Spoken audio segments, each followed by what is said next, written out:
ঠিক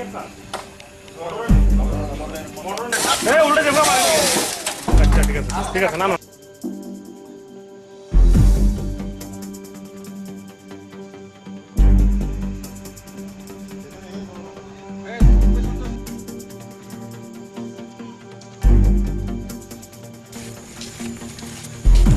না তারা নামটা আমি এখনো পর্যন্ত কইতাছে না।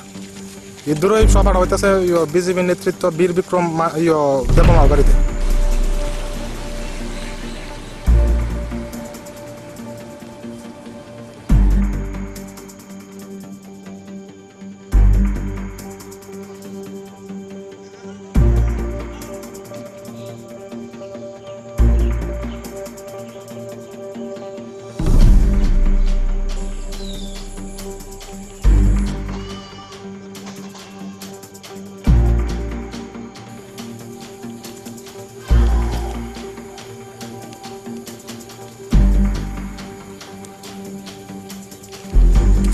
আমি হোয়াটসঅ্যাপে আমি ছবি দিতেছি। হ্যাঁ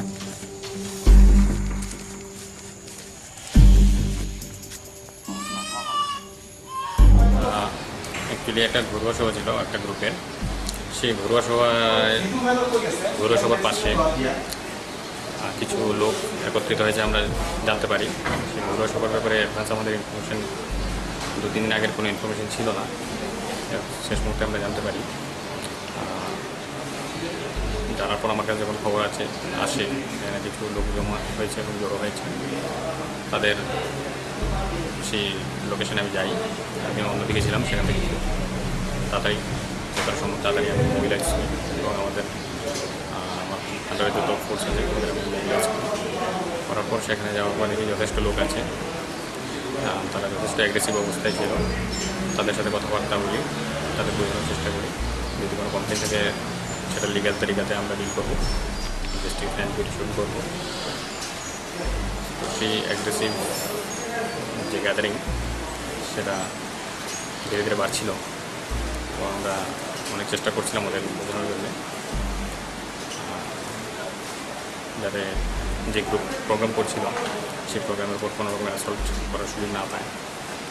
তো তাদের একটা ঘরে ছিল, সেটা ঘরের ভিতর আমরা ঢুকতে দিইনি, ঢোকার সুযোগ হয় উপরে উঠে নিয়ে জানা, কারণ আমরা ব্যারিকেড করে সেই ঘরটাকে আটকে রেখেছিলাম।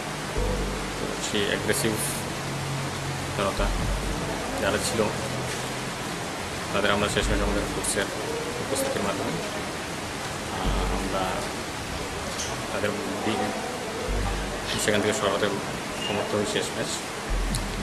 অ্যাটলিস্ট আমরা কোনো রকমের হিউম্যান ইঞ্জুরি বা বডিলি ইঞ্জুরি হওয়ার সিচুয়েশন হতে দিইনি, শান্তিপূর্ণ আছে। আমরা কনস্ট্যান্ট ওয়াচে রাখছি।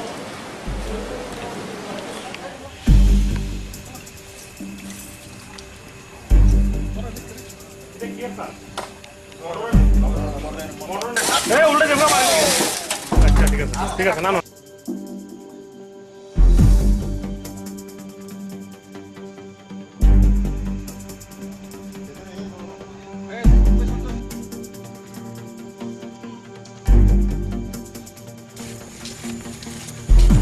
না তারা নামটা আমি এখনো পর্যন্ত কইতাছে না। ইদুরই সবার হইতেছে বিজেপি নেতৃত্ব বীর বিক্রম দেবমাল বাড়িতে।